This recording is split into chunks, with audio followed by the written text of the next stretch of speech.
The humidity of Seoul in the summer felt like a damp silk veil against Victoria's skin. Standing nearly 6 feet tall in her Laubautin heels, she caught her reflection in the glass of the Incheon arrival's gate.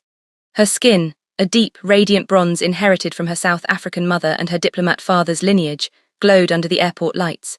She was the diplomat's daughter, a title she had spent her 20s trying to outrun in London. "Victoria, over here." Suar, her best friend from high school, waved frantically. Beside her stood a sleek black sedan and a driver who looked more like a soldier than a chauffeur. As they hugged, Victoria felt a strange prickle on the back of her neck. "You look like a goddess," Suar squealed, pulling back to admire Victoria's curves, hugged tight by a cream knit dress. "The wedding is tomorrow. Everyone is dying to see you, especially the ones who remember the quiet girl who used to read poetry while the rest of us gossiped." "I missed you too, Suar," Victoria laughed, though the unease didn't leave her. As the car pulled away, she noticed a silver SUV trailing them at a precise distance. She brushed it off as Seoul traffic. She didn't know that her arrival had been logged into a database the second her passport was scanned. He already knew she was home. The Schiller Hotel ballroom was a sea of white peonies and crystal. Victoria moved through the crowd like a queen. Her dress was a daring, backless silk number in emerald green that contrasted beautifully with her complexion. Men turned their heads so fast it was audible. "Victoria, you remember Junho?" Suar whispered, nodding toward a man approaching them. Junho was the heir to a shipping empire, handsome in a way that felt manufactured, with an arrogant tilt to his chin. He didn't look at Victoria's face. His eyes travelled slowly down her body, lingering on her hips. "I heard the diplomat's daughter had grown up," Junho said, his voice slick. "But the rumours didn't do you justice. You're exotic for these parts." Victoria stiffened. She knew the type, rich, bored, and used to getting what he wanted. "I'm South African, Junho, not exotic, just a person." He chuckled, reaching out to touch her arm. "Feisty, I like that. I'll make sure we have a dance later. I don't take no for an answer." Victoria pulled her arm away, a cold shiver running down her spine. But the shiver wasn't because of Junho. The air in the room suddenly felt heavy, as if the oxygen had been sucked out. The music seemed to dim. The reception was in full swing. Victoria was on the dance floor with one of the groomsmen, a polite lawyer who was clearly intimidated by her height and beauty. As they moved to a slow tempo, Victoria felt the lawyer's hands begin to shake. "Is everything all right?" she asked. The lawyer wasn't looking at her. He was looking over her shoulder, his face turning a ghostly shade of grey. I have to go, excuse me." He practically bolted. Victoria stood alone in the centre of the floor, confused. She turned around and the world stopped. Standing 3 feet away was a man who looked like he was carved from obsidian. Do-Yun, the boy who used to sit in the back of the class with 2 silent bodyguards at the door. He was no longer a boy. He was broad-shouldered, dressed in a suit that cost more than a suburban house, and his eyes, cold, dark, and predatory, were fixed entirely on her. "You're late, Victoria," he said. His voice was a low, gravelly baritone that vibrated in her chest. "Do-Yun," she breathed, "I didn't think you'd be here." "I am everywhere you are," he replied. He didn't smile. He didn't offer a hand. He simply stood there, claiming the space around her as if she were his property. "Dance with me," Do-Yun commanded. It wasn't a request. Victoria, usually headstrong, found her feet moving toward him. When his hand touched the small of her bare back, his skin felt searing hot. He moved her with a terrifying efficiency.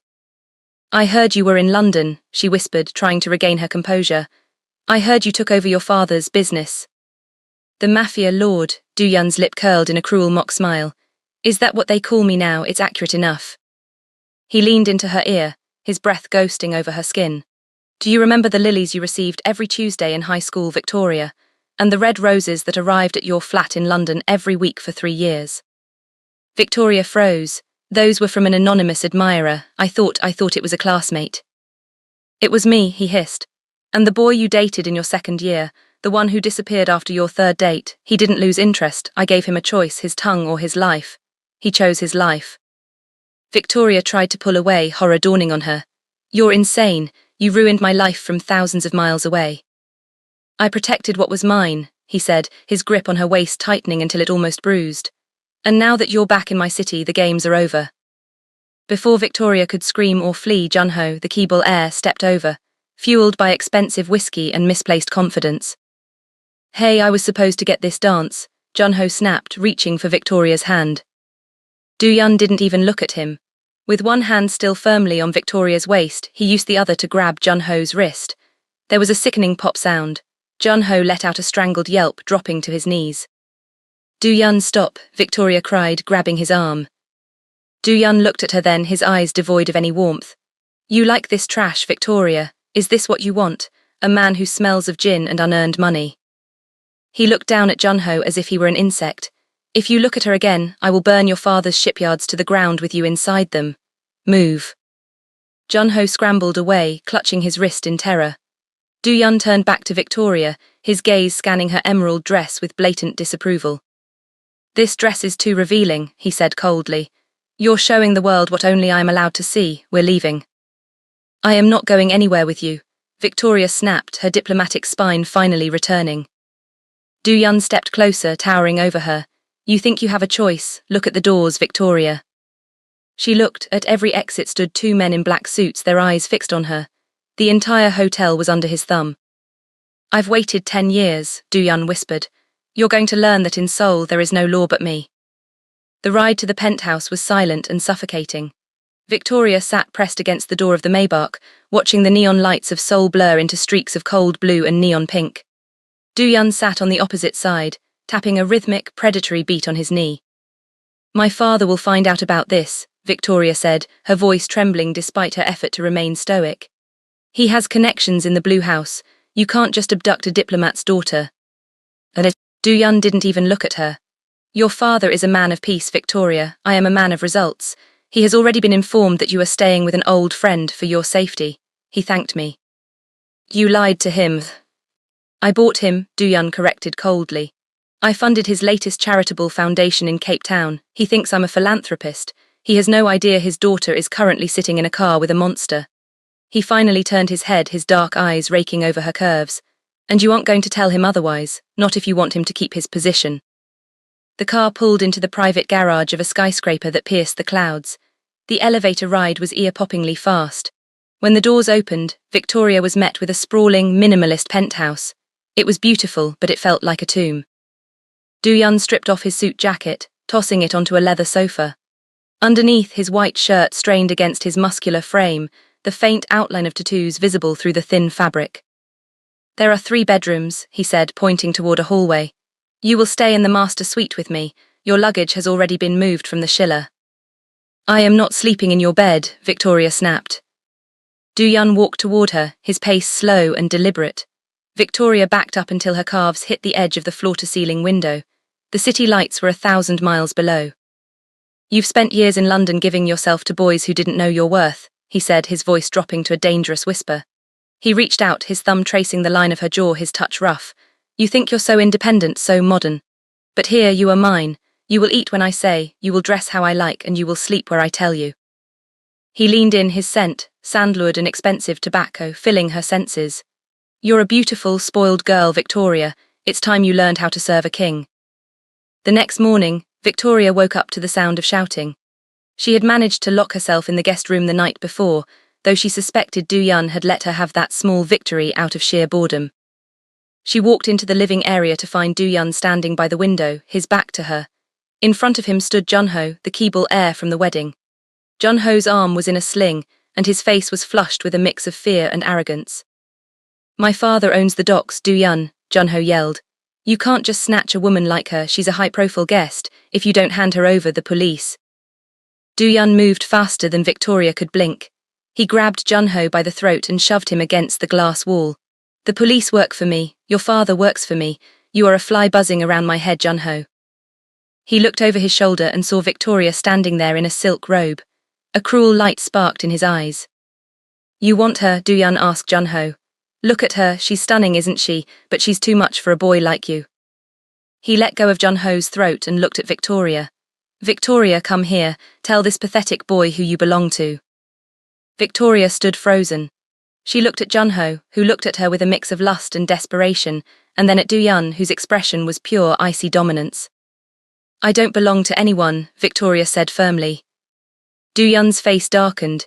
He walked over to her, his hand gripping her hair, not enough to hurt but enough to force her to look up at him. Wrong answer. He turned back to Jun-ho. She's stubborn. I enjoy breaking stubborn things. Get out before I decide your other arm needs a matching sling. Once Junho had scrambled out of the penthouse, Doohyun turned his full attention to Victoria. He let go of her hair and shoved her lightly toward the sofa. You think you're being brave, he said, his voice low. But you're just being difficult. Junho is a predator. If I hadn't taken you, he would have drugged you at that wedding and had his way with you in the back of a limo. I'm the only thing keeping you from the real monsters of this city. You are a monster, she cried. I am your monster, he corrected. He reached down, gripping the lapels of her robe. And since you want to act like a brat, you can stay in this room until you learn how to speak to me with respect. 3 days of isolation passed. Victoria was provided with the finest food and clothes, but she saw no one but the silent guards. On the 4th night, the door opened. Doohyun walked in, smelling of rain and adrenaline. He looked like he had just come from a fight. There was a small cut on his knuckle. Are you ready to be a good girl yet? He asked, his voice rough. Victoria stood her ground, but her body was betraying her. The tension, the fear, and the strange, dark, magnetic pull she had felt since high school were reaching a boiling point. Why are you doing this, Doohyun? If you wanted me, you could have asked. I don't ask, he said, stepping into her space. He grabbed her waist, pulling her flush against him. Victoria gasped, her hands instinctively landing on his broad chest. I've watched you from the shadows for 10 years. I've imagined the way your skin would feel under mine every single night. He leaned down, his lips brushing against hers, teasingly close but not quite touching. Do you want me, Victoria, or are you going to keep pretending you don't feel this? I hate you, she whispered, even as her fingers curled into his shirt. Good, he murmured, his mouth finally crashing onto hers. It wasn't a gentle kiss. It was a battle. He tasted of power and possession. He lifted her easily, her long legs wrapping around his waist. He carried her to the bed, his hands roaming over her curves with a hunger that was borderline feral. As he stripped away her clothes, his eyes never left hers. He was mean, he was demanding, and he took her with a ruthlessness that left her breathless. It wasn't about romance, it was about marking his territory. And as Victoria arched her back, crying out his name into the quiet of the penthouse, she realized with a sinking heart that the boy from high school had finally caught what he was hunting. The morning after was steeped in a strange, heavy silence. Victoria woke in the vast bed, the sheets tangled around her.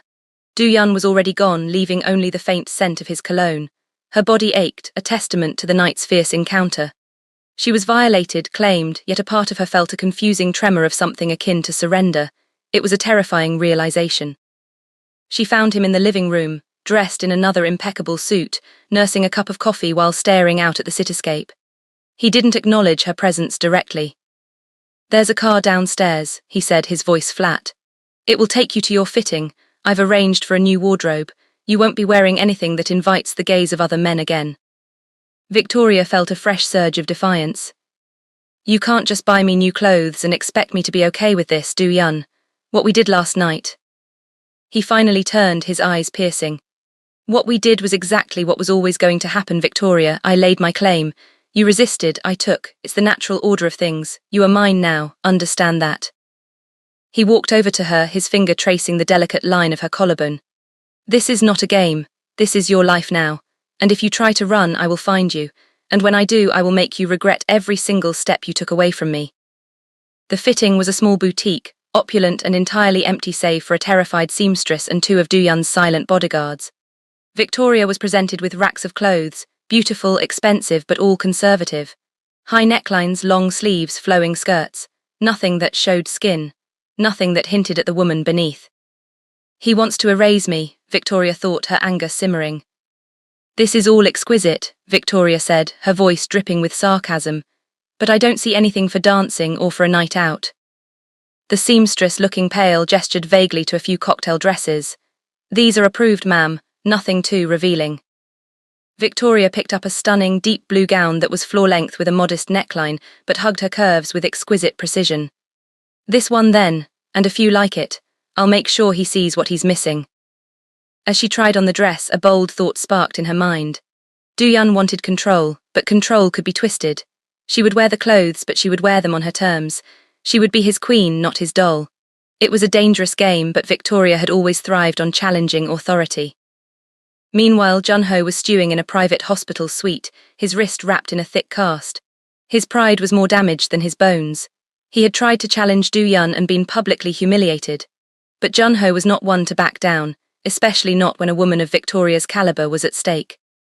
Find out everything about her, Junho barked at his terrified assistant. Where she goes, who she sees, what she eats. I want her schedule, her habits, every detail. Sir Duyun's men are everywhere, it's too dangerous, the assistant stammered. Are you questioning me? Junho snarled, throwing a glass of water at the wall. Duyun may control the streets, but I control the money.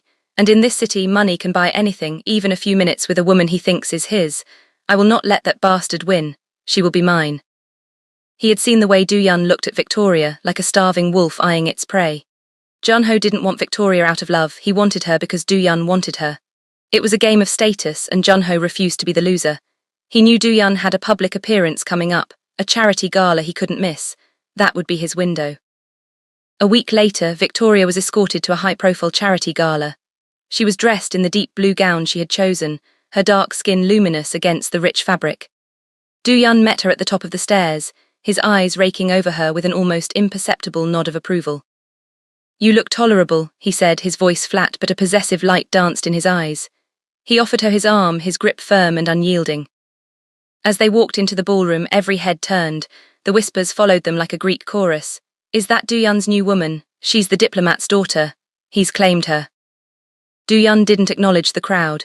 He led Victoria directly to a private table, his hand resting on the small of her back. He introduced her to no one, spoke to her minimally, yet his presence beside her was a constant, suffocating declaration of ownership. He was not there to entertain her, he was there to display her. Victoria felt like a beautiful, silent accessory. Her anger flared, but she kept her face carefully neutral. She would play his game for now. She noticed a flash of blonde hair across the room, Junho glowering at them from a discreet distance. He hadn't given up. This was going to be a long night. During a lull in the speeches, Duyun was called away to speak with a powerful politician, leaving Victoria alone for the first time that night. She watched him move, a king among wolves, his power absolute. A shadow fell over her, alone at last, Victoria. Junho, he looked dishevelled, a few strands of hair out of place. His good arm held a fresh drink. I saw what he did to you at the wedding. No woman deserves to be treated like that. And you think you're better, Victoria scoffed. You tried to paw me, Junho, you're just a less powerful version of him. Perhaps, he conceded, a glint in his eye. But I offer freedom. He offers a gilded cage, he thinks he owns you, but what if you were to simply vanish? Victoria looked at him, a flicker of fear mixed with intrigue. What are you talking about? There's a private jet waiting at Gimpo, Junho whispered, leaning closer. His breath smelled of expensive liquor. It can take you anywhere. London, Paris, anywhere Duyun can't reach you, you just have to say the word. Before Victoria could reply, a low voice rumbled from behind them. She's not going anywhere with you, Junho. Duyun stood there, his face a mask of cold fury. He had finished his conversation much faster than anticipated. His eyes narrowed on Junho, then on Victoria, a terrifying possessiveness in their depths. The game had just escalated. The atmosphere at the gala turned from celebratory to lethal in a heartbeat. Duyun didn't raise his voice, he didn't need to. He stepped between Victoria and Junho, his presence like an incoming storm. I gave you a chance to keep your life, Junho, Duyun said, his voice a low, vibrating hum of menace. Now you're whispering treason in my woman's ear. Junho tried to maintain his smirk, but his hand trembled, sloshing his drink. It's a free country, Duyun. She can leave if she wants. Duyun stepped into Junho's personal space, his hand moving so fast the crowd didn't see it. He gripped Junho's throat, slamming his head back against a marble pillar. The sound of skull meeting stone echoed. In this city, I am the only freedom she has. If I see you near her again, I won't break a bone. I'll dismantle your family's legacy piece by piece. He dropped Junho like a sack of trash and turned to Victoria. His eyes were no longer cold, they were burning. He grabbed her arm, his fingers digging into her skin. We're leaving now. They didn't make it to the Maybach. As they exited the hotel's side entrance, the screech of tires tore through the night. 2 black SUVs blocked the path. Men in tactical gear not belonging to Duyun spilled out. Protect the girl, Duyun roared, shoving Victoria behind him as his own bodyguards drew their weapons. The alleyway erupted in gunfire. Victoria squeezed her eyes shut. Pressing her back against the cold brick wall, she saw Duyun move with a terrifying, fluid grace. He wasn't just a businessman, he was a soldier. He fired with surgical precision, his face a mask of primal focus. One of the attackers lunged for Victoria, a sedative needle in his hand. Before he could reach her, Du-yun was there. He didn't use his gun, he used his bare hands, snapping the man's neck with a sickening crack. He turned to Victoria, his shirt splattered with blood. "Get in the car," he commanded. For the first time, Victoria didn't argue. She saw the monster he had warned her about, and in this moment, he was the only thing keeping her alive. They didn't return to the penthouse. Instead, the car raced toward the outskirts of the city, arriving at a fortified compound hidden in the mountains. The safe house was a concrete fortress, cold and sterile. Du-yun paced the room like a caged tiger. "Jun-ho's father is more desperate than I thought. He hired Russian mercenaries. They weren't trying to kill me, they were trying to snatch you to use as leverage." Victoria sat on a wooden chair, her emerald dress torn at the hem, her breath hitching. Why am I the prize in your war?" Du-yun stopped packing and looked at her. The meanness was still there, but it was edged with a raw, bleeding honesty. "Because everyone knows you're the only thing I've ever wanted that I couldn't simply buy. You're my only weakness, Victoria, and in my world, a weakness is a death sentence." He walked over to her, his hand stained with the blood of the man he'd killed for her. He touched her cheek, leaving a faint red smear. "I should have let you stay in London, but I'm too selfish to let you belong to anyone else." Victoria spent the night watching Du-yun through a cracked door. He was on the phone, barking orders in rapid-fire Korean. She heard words like liquidation, docks, and no survivors. She realized then that the boy she had known in high school was gone. This man was a product of a violent cycle. When he finally entered her room, he looked exhausted, his eyes shadowed. "It's done," he said. "The shipping yards are burning. Jun-ho and his father are currently being questioned by my associates. They won't be a problem anymore." "Did you kill them?" Victoria whispered. Du-yun walked toward the bed, his movements slow and heavy. "I did what was necessary to ensure no one ever touches you again. Does that make me a villain in your eyes, Victoria? Or does it make me the only man who can actually keep you safe?" He sat on the edge of the bed, his back to her. "You have a choice. Tomorrow I can put you on a plane to South Africa. I'll wipe your records, you can be free. Or you stay here and you accept that you are the queen of a graveyard." Victoria looked at his broad, scarred back. She thought of the flowers in high school, the way he had watched over her for a decade, and the way her heart hammered against her ribs whenever he was near. She didn't want the safety of a boring life. She wanted the fire. She reached out, her hand trembling as she touched his shoulder. "I'm not going anywhere, Du-yun." He turned, his eyes searching hers for a lie. Finding none, he groaned, a sound of pure, unadulterated need. He pulled her into his lap, his hands devouring her. This time the meanness was replaced by a desperate, hungry intensity. He stripped her with a feverish haste, his mouth finding the sensitive skin of her neck. Victoria met his passion with her own, her fingers digging into his muscles, marking him as hers just as he had marked her. In the middle of a concrete fortress, surrounded by death and shadows, they found a violent kind of peace. He took her with a possessiveness that felt like an anchor, and as Victoria cried out in the dim light, she knew she had finally stopped running. She wasn't just his prisoner anymore, she was his partner in the dark. The sun rose over the mountains, bleeding gold into the grey concrete of the safe house. Victoria woke not to fear, but to a cold, crystalline clarity. Beside her, Du-yun was already awake, watching her with an intensity that no longer felt like a threat, but like a shield. "The world will know by noon," he said, his voice sandpaper rough.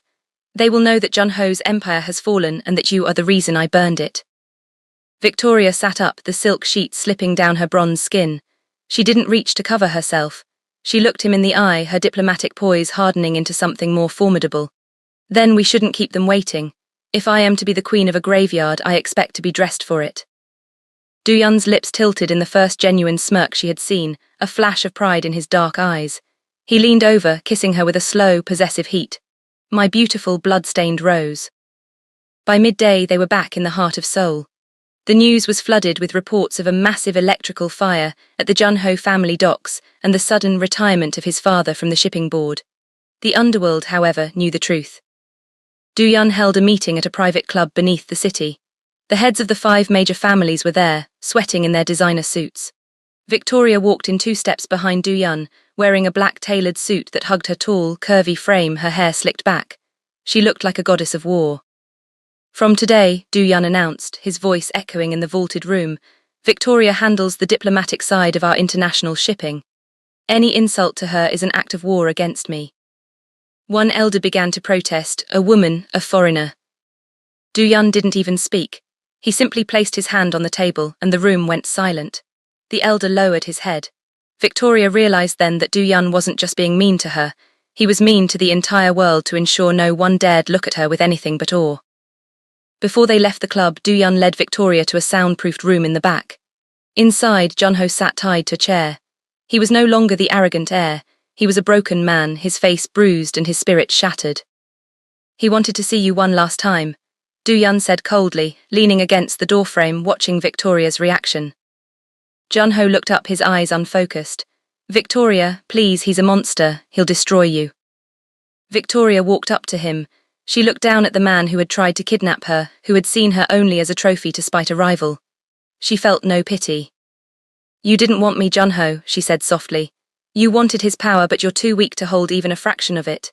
She turned to Du-yun. I'm done here, let's go home. Du-yun nodded to his men. Junho's fate was sealed not by a bullet, but by the absolute irrelevance Victoria had granted him. A month later, Victoria's father visited Seoul. They met at a high-end restaurant overlooking the Han River. He looked at his daughter, taller, more radiant, and carrying an air of authority that surpassed even his own. You seem changed, Victoria, he said, glancing at the 4 assistants standing at a respectful distance. I found my place, Dad, she replied, sipping her tea.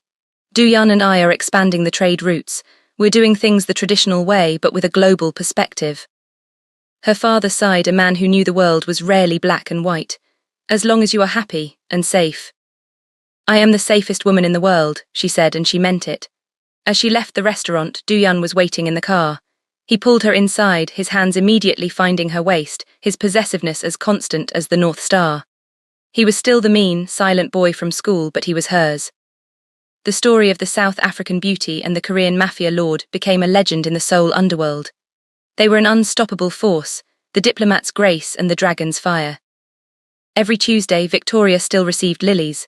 Not from a stalker in the shadows, but from the man who sat across from her at dinner every night.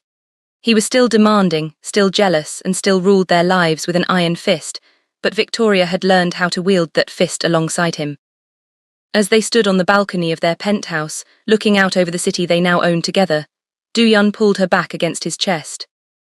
Are you ever sorry you came back for that wedding? He murmured into her ear. Victoria leaned her head back, watching the neon lights reflect in the dark sky. She thought of London, the flowers, the broken boy in the back of the class, and the man who had burned a city for her. No, she whispered, turning in his arms to kiss him. I think I was always coming home to you. The shadows of Seoul were no longer a place to hide, they were their kingdom.